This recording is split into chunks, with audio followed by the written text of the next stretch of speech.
ఇదేనండి మా ఊరు మద్దికొండ, భీమునిగూడెం కూడా అంటారు, అశ్వరావుపేట మండలం. చూశారు కదా ఎట్లా గొడవ చేస్తున్నారు. అది కూడా యునానిమస్గా చేద్దామంటేనే ఇట్లా అవుతుంటే ఇక పార్టీల పరంగా ఎలక్షన్కి ముందుకెళ్ళి ఉంటే ఇంకెంత గొడవలు అయ్యాయో. మీరు ఇప్పుడు ఏదైతే చూస్తున్నారో ఆ ఊరు మా ఊరే. ఇప్పుడు ఎలా అయితే ప్రశాంతంగా ఉందో అదే ప్రశాంతత కావాలి మనకి అని చెప్పేసి మేము యూత్ అందరం యునానిమస్గా చేద్దామన్న ఆలోచనతోటి ముందుకెళ్ళాం. అండ్ అదేవిధంగా ఒకవేళ యునానిమస్గా ఒప్పుకోకపోతే రెండు పార్టీ వాళ్ళు ఇండిపెండెంట్గా పోటీ చేద్దాం అనుకున్నాం. లాస్ట్ టైం కూడా ఇట్లే పార్టీల పరంగా వెళ్ళేసరికి ఊళ్ళో గొడవలు అయిపోయి ఒక్కొక్కరు 3-4 సంవత్సరాల దాకా మాట్లాడుకోలేదు ఒకరికొకరు. అంటే కలిసి తిరిగిన ఫ్రెండ్స్ కూడా శత్రువులు అయిపోతారు ఈ ఎలక్షన్ వల్ల. అందుకని మేము యునానిమస్గా అనుకున్నాం. అది కూడా మంచి నాయకుని ఎన్నుకుందామన్న ఆలోచనతోటి మేమందరం ఒక ప్రపోజల్ తీసుకొచ్చాం. అయితే కాంగ్రెస్ పార్టీ వాళ్ళు ఇప్పుడు అధిష్టానంలో ఉన్నారు కాబట్టి సర్పంచ్ పదవి మాకు కావాలన్నారు. దానికి బీఆర్ఎస్ పార్టీ వాళ్ళు కూడా ఒప్పుకున్నారు. మేము కూడా ఎలాగో నించోబెట్టేది మంచి నాయకులు కాబట్టి సరే అని చెప్పాం.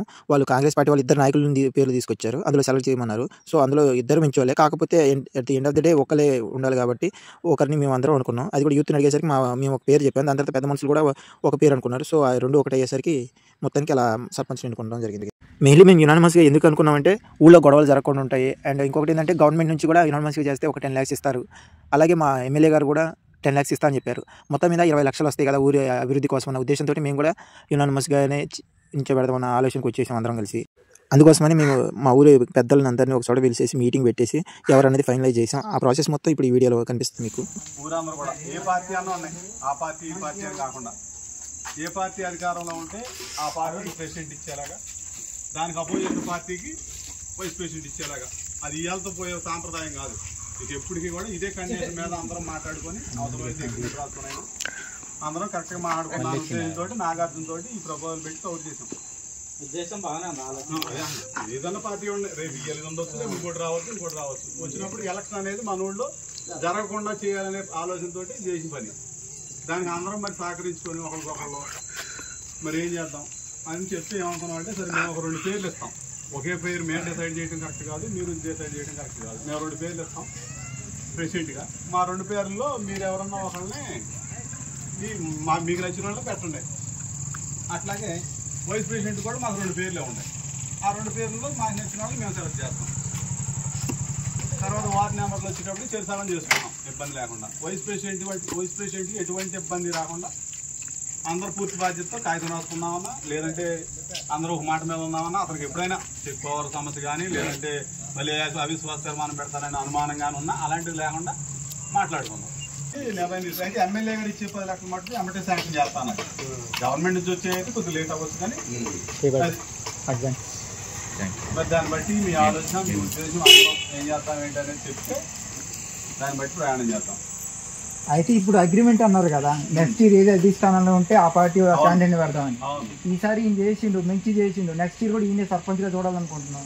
అప్పుడు మీరు ఆయనకి ఇవ్వకుండా వేరే వాళ్ళకి ఇస్తారు కదా, వాళ్ళ అధిష్టానం ఉంటే ఒకవేళ అప్పుడు ఇబ్బంది అయిపోదా? ఇప్పుడు జనాలందరూ అప్పుడు పరిస్థితి ఒకళ్ళనే అన్ని సంవత్సరాలు ఉండాల్సిన అవసరం ఏమో. రాజకీయంగా అందరికీ అవకాశాలు ఇవ్వడం తప్పలేదు. కొన్ని చోట్ల 20 సంవత్సరాలు అదే పార్టీ డిక్లేర్ చేద్దాం. ఇప్పుడు అధికార పార్టీలు అది కూడా ఇప్పుడు క్లియర్ మాట్లాడుకుంటే అయిపోతుంది. మనకు నచ్చాడు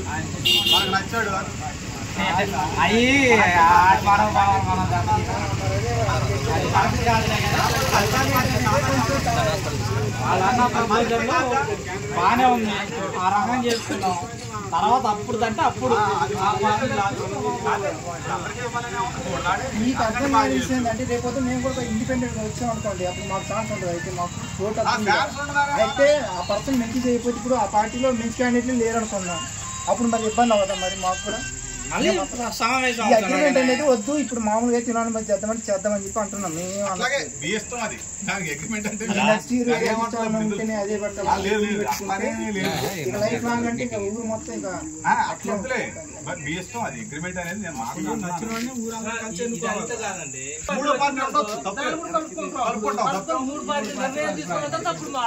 అందుకే అడిగేది. అప్పుడు అధిష్టానం ఇండిపెండెంట్ 3వ పార్టీ వచ్చింది అనుకోండి, ఇప్పుడు అధికారంలో ఆ పార్టీ ఉంది, నేను పోటీ చేయడం నాకు ఛాన్స్ ఉంటుంది, కానీ నాకు చేయాలని ఉంటుంది. అప్పుడు పరిస్థితి ఏంటంటే అందుకనే 3వ పార్టీ కూడా పరిగణలో తీసుకున్నాం. మళ్ళీ ఈ విషయం చెప్పిన తర్వాత మళ్ళీ ఈ మధ్యలో డిస్కషన్ అనేది రాలేదు, దీని గురించి ఇన్ఫర్మేషన్ కూడా ఇవ్వలేదు. మరి ఎట్లా అనుకుంటున్నాను మీరు? మేము అనుకుంటున్నాం అంటే జరిగింది నిన్న మన ఈ రాఘవగాడి నిన్న అభిష్టం చేసింది. చేసి అంటే మేము ఇండిపెండెంట్ చేస్తున్నాం మామగారు బాబాయ్ గారు మీరు మాకు అటు కుదరదు ఇటు కుదరదు అయితే నాడు 100 ప్రశ్నలు లేదు దానికి సరిలేదు మరి చెప్పండి మళ్ళీ ఇక దీనికి మాట్లాడుకునేది ఏముంది 3 పార్టీలు అయ్యి అన్న యునానిమస్ గా నుంచో పెడితే మేము ఇండిపెండెంట్ గా పోటీ చేయం ఎవరిని ఏ పార్టీ యునానిమస్ చేస్తే మేము యునానిమస్ గా పోటీ చేస్తే మేము పోటీ చేస్తాం అని అంటున్నాడు.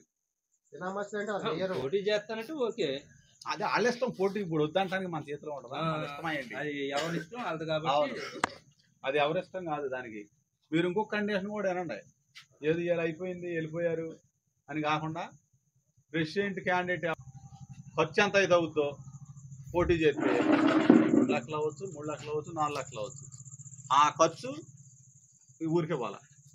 ఒక కండిషన్ ప్రెసిడెంట్ ఎవడన్నా అందులో సగం వైస్ ప్రెసిడెంట్ ఇవ్వాలి. అది కూడా నిర్ణయం తీసుకోండి. ఊరికే మా ఎవరి చేతిలో వద్దు. దేనికన్నా మంచి పని చేసుకుంటారా అది మళ్ళీ మీ ఇష్టం. అది అది ఏమి లేకుండా చేయటం కూడా కరెక్ట్ కాదుగా. ఏమి లేకుండా చేయటం కాదు నేను అనేది ఏదో ఒకటి చేస్తారు. నేను అదే చేయమంటున్నా. నేను అంతా ఇంత నేను అంటలేదుగా ఏదో ఒకటే చేయమంటున్నా. ప్రెసిడెంట్ ఇది ఇచ్చాడు అనుకో దాంట్లో నేను అది ఎంత వాడు చెప్పు ఇవ్వాలి అనేసరికి యూనియన్ మధ్య ఎంత కూర్చొని మాట్లాడి యూనియన్ మధ్య ఉపయోగం ఏముంది. నేను అనేది అంతా ఇంత కాదంటున్నా. అనుకున్నది కూడా వైస్ ప్రెసిడెంట్ వైస్ ప్రెసిడెంట్ రాదు కాబట్టి వైస్ ప్రెసిడెంట్ సరే అంతా అయిపోయింది అనుకున్న నాయకులందరం సడన్ గా మా ఊరు గ్రామస్తులు కొంతమంది వచ్చేసి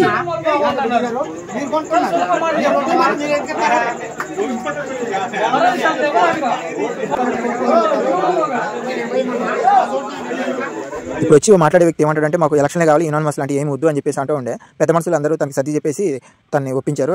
తర్వాత మళ్ళీ యథావిధిగానే మళ్ళీ మీటింగ్ స్టార్ట్ చేశారు. చెరుకు 4 కానీ ఇక్కడ దాకా వచ్చింది ఇంకా మంచి పని చెడు పని అయిపోయింది. ఒక కొత్త సాంప్రదాయం వదిలేయండి దీనికి. అదే ఇంకేం లేదు. 4 వార్డులు వాళ్ళకి నచ్చిన వాళ్ళు 4 వాళ్ళకి ఏం కావాలో చెప్పాను. ఏ వార్డులు కావాలో ఓసీలో ఎన్ని ఉన్నాయి ఓసీ 3 ఉన్నాయి 3లో మీకు ఎన్ని కావాలో చెప్పండి. అట్లాగే ఎస్టీ లేడీ ఉన్నాయి జెంట్స్లో ఎన్ని ఉన్నాయి పోనీ ఇంకోటి మీకు ఒక ఆప్షన్ ఏమా ఆప్షన్ ఉంది అంటే ఒక మెంబర్ని మనం ప్రపోజల్ చేసుకోవచ్చు అంట. మనకు మీరు తెలవదు. ఇప్పుడు అచితాపురానికి హరిబాబు గారిని తీసుకున్నారు. అన్నీ ఉంటాయి. ఆప్షన్ మెంబర్ అంటే వార్డు నెంబర్తో సమానం డైరెక్ట్ ఆ మెంబర్ మీరు తీసుకోండి. మొత్తానికి ఈ 2025 డిసెంబర్లో జరిగే సర్పంచ్ ఎలక్షన్లకి మా ఊర్లో యునానిమస్గా అంటే మా అశ్వరాపేట చరిత్రలోనే మొట్టమొదటి యునానిమస్ గ్రామంగా మేము తాటి రామకృష్ణ గారిని సర్పంచ్గా ఉప సర్పంచ్గా నెర్సి శ్రీని గారిని ఎన్నుకోవడం జరిగింది. దానికి సంబంధించిన అగ్రిమెంట్ నా చేత రాపించారు.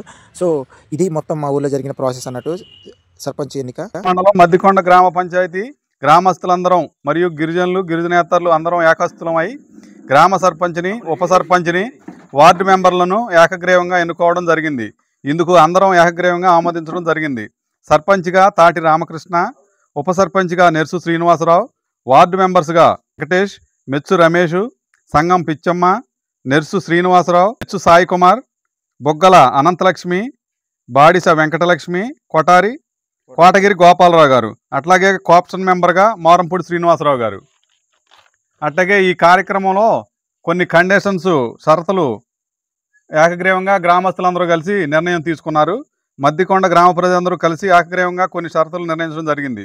ఇందులో మొదటి షరతుగా మా గ్రామంలో ఎప్పుడు పంచాయతీ ఎలక్షన్స్ వచ్చినా పైన అధికార పార్టీ ఏదైతే ఉంటే ఆ పార్టీకి సర్పంచ్ పదవి ఇచ్చే నిర్ణయం జరిగింది. అలాగే ఉప సర్పంచ్గా అనధికార పార్టీకి ఇచ్చేలా నిర్ణయం మరియు ఒకవేళ 3వ పార్టీ ఉన్నచో మళ్ళీ గ్రామస్తులందరూ కలిసి నిర్ణయం తీసుకోవడం జరుగుతుంది.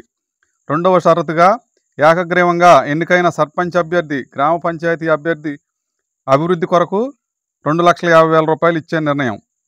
తర్వాత ఉప సర్పంచ్ అభ్యర్థి గ్రామ అభివృద్ధి కొరకు 1,00,000 రూపాయలు ఇచ్చే విధంగా నిర్ణయించడం జరిగింది. మొత్తానికి ఈ సంవత్సరం సర్పంచ్ ఎలక్షన్లకి మా ఊర్లో ఎటువంటి గొడవ లేకుండా యునానిమస్గా నిల్చోబెట్టడం జరిగింది.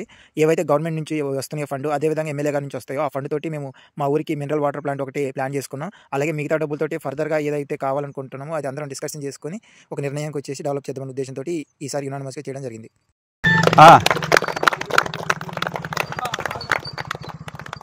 ఇప్పుడు మీకు ఎలా అయితే ప్రశాంతంగా కనిపిస్తుందో మా ఊరు అలానే ఉండాలని చెప్పేసి అందరం ఒకటై ఈసారి ఎన్నికలు ఈ విధంగా నిర్వహించుకున్నాం.